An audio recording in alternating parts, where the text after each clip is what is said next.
रामपुर गांव। राहुल और सुरेश चौराहे पर खड़े बातें कर रहे हैं। दोनों के चेहरों पर उदासी है। यार सुकेश, घर में रोज रोज वही दाल सब्जी खाकर मेरी जीभ का स्वाद ही मर गया है। मेरी भी वही हालत है राहुल। मेरी बीवी तो रविवार को भी मटन नहीं बनाती। महंगाई भी तो आसमान छू रही है। किलो भर मटन 1000 रुपए पार कर गया है। हम जैसों के लिए मटन बिरयानी तो अब एक सपना हो गई है यार। तभी वहाँ भोलू अपना ठेला लेकर आता है। उसके ठेले पर एक बड़ा सा बोर्ड है, भोलू स्पेशल, सिर्फ 100 रुपए में अनलिमिटेड मटन बिरयानी। सुकेश आंखें फाड़ कर राहुल का कंधा हिलाते हुए कहता है, अरे राहुल, वो बोर्ड देख, मेरी आंखें खराब तो नहीं हो गई? राहुल हैरानी से 100 रुपए में अनलिमिटेड, वो भी मटन? भाई साहब, नया ठेला है क्या? ये सच है या बोर्ड पर गलती से लिख दिया है? कोई गलती नहीं है बाबूजी, सब एकदम सही है। मैं पड़ोस के गांव से हूँ। मेरी बस यही इच्छा है कि गांव के लोग कम पैसे में पेट भरकर अच्छा खाना खा सके। सुकेश शक करते हुए कहता है, 100 रुपए में दोगे तो तुम्हें क्या बचेगा भाई? कहीं कौवे का गोश्त तो नहीं खिला रहे? अरे बाबूजी, कैसी बात कर रहे हैं? मेरा खुद का बकरियों का फार्म है। बीच में कोई दलाल ही नहीं है ना, इसलिए इतना सस्ता है। आप खुद स्वाद चक्कर बताइए। तो फिर लगा दो हमारे लिए एक एक प्लेट। आज तो पेट फट जाना चाहिए। राहुल, सिर्फ 100 रुपए की तो बात है, तू ही दे दे यार। क्या? मैं? मेरे पास छुट्टा नहीं है। कल मैं दे दूंगा ना, अब इज्जत का फालूदा मत कर। राहुल चिढ़ते हुए अपनी जेब से 100 का एक मुड़ा तोड़ा नोट निकाल कर देता है। दोनों प्लेट पकड़कर भूखे राक्षसों की तरह खाने लगते हैं। राहुल धीरे धीरे पेट पकड़ते हुए चलता आ रहा है। उसका पेट फूल गया है। तभी बिमला वहाँ आती है। सुनिए, ये कैसी चाल चल रहे हैं आप? आपसे तो ठीक से सांस भी नहीं लिया जा रहा। राहुल पेट सहलाते हुए कहता है, कुछ नहीं विमला, बस थोड़ी गैस बन गई है। ये क्या? आपके कपड़ों से तो भारी मसालों की महक आ रही है। मैंने तो दाल में कोई ऐसा मसाला डाला ही नहीं था। राहुल घबराते हुए कहता है, पड़ोस वाले शर्मा जी के घर कुछ बन रहा था, शायद उसी की महक मेरे कपड़ों में बस गई। शर्मा जी के घर तो आज व्रत है, मुझे कुछ गड़बड़ लग रही है। बाहर कुछ अंट शंट तो नहीं खा के आए? छी छी, तुम्हारे हाथों का बना अमृत छोड़कर मैं बाहर खाऊंगा? मेरी मति मारी गई है क्या? मैं सोने जा रहा हूँ। राहुल बचकर वहाँ से खिसक लेता है, पर विमला का शक अभी खत्म नहीं हुआ है। राहुल अपनी दुकान के काउंटर पर खड़ा है। वो बार बार घड़ी देख रहा है। तभी विमला हाथ में एक टिफिन लेकर आती है और प्यार से कहती है, सुनिए, आपकी पसंद की पालक दाल और पापड़ लाई हूँ, गरम गरम है, अभी खा लीजिए। राहुल टिफिन देखकर डरते हुए कहता है, दाल? मेरा पेट पूरा भरा हुआ है विमला, सुबह नाश्ता थोड़ा ज्यादा कर लिया था। सुबह आपने सिर्फ 2 इडली खाई थी, दोपहर के 2 बज चुके हैं, चुपचाप खा लीजिए। तभी वहाँ सुकेश आता है। वो राहुल को आंख मारता है। भाभी जी नमस्ते।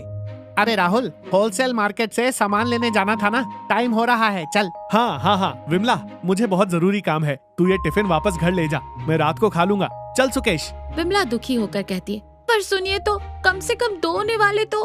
राहुल बिना सुने सुकेश के साथ भाग जाता है। विमला टिफिन हाथ में लिए उदास होकर उन्हें जाते हुए देखती रहती है।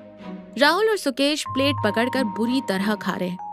भोलू उन्हें देखकर मन ही मन हंस रहा है। सुकेश मुंह में खाना ठूसते हुए कहता है, राहुल, मेरी ये 5वीं प्लेट है, तूने कितनी खाई? मैंने 4 प्लेट उड़ा दी। पेट टाइट हो गया है, पर इसकी खुशबू ऐसी है कि छोड़ने का मन ही नहीं कर रहा। बोटी मुंह में जाते ही रुई की तरह पिघल रही है यार। सही कहा, भोलू एकदम बिना हड्डी का नरम गोश्त चुनकर बनाता है। भोलू बड़े चम्मच से हिलाते हुए कहता है, क्या बाबूजी, बातें मत कीजिए, एक और चम्मच डालूं क्या? अनलिमिटेड बोले तो अनलिमिटेड। डाल दे भोलू, इस जन्म के लिए इतना बहुत है। घर की दाल खा खा कर मेरी जिंदगी भी दाल बन गई थी। तू तो भगवान है भाई। फिर दोनों मुकाबला करके खाने लगते हैं। राहुल का चेहरा उतरा हुआ है। वो पेट पकड़कर जमीन पर बैठा है। उसके चेहरे पर पसीना भी है।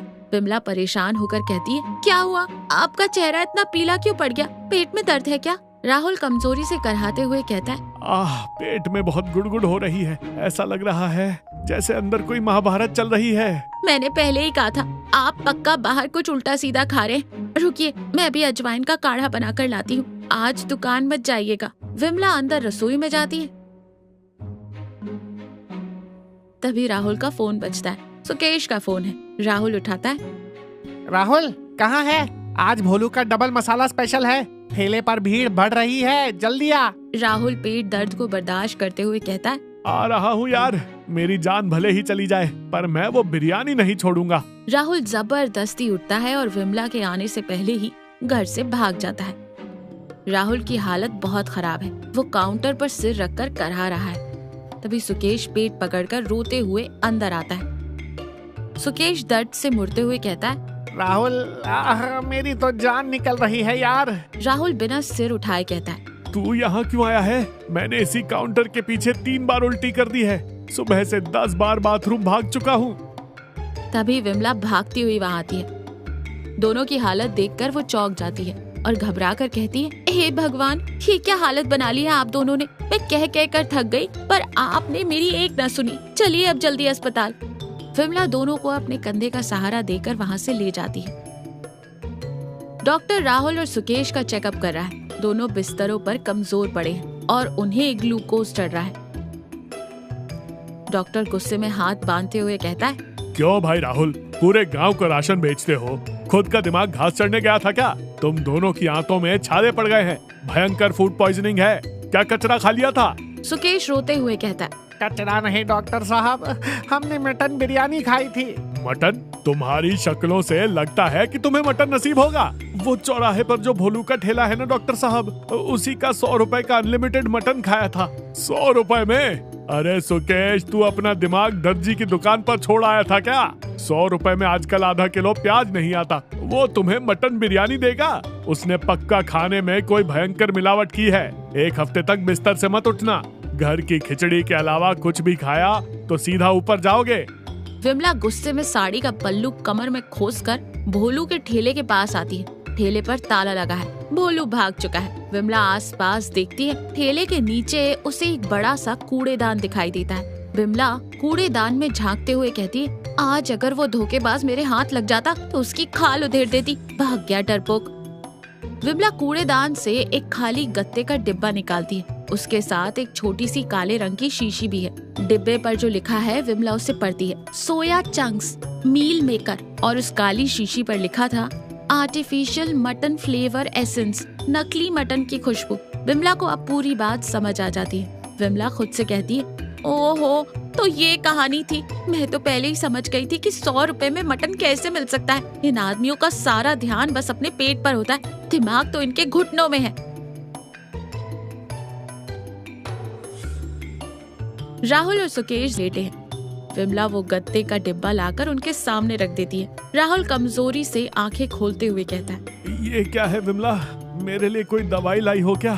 दवाई नहीं, आपकी अनलिमिटेड मटन बिरयानी का पर्दाफाश लेकर आई हूँ। सुकेश घबरा कर उठने की कोशिश करते हुए कहता है, क्या मटन अब गत्ते के डिब्बों में भी आने लगा है क्या भाभी?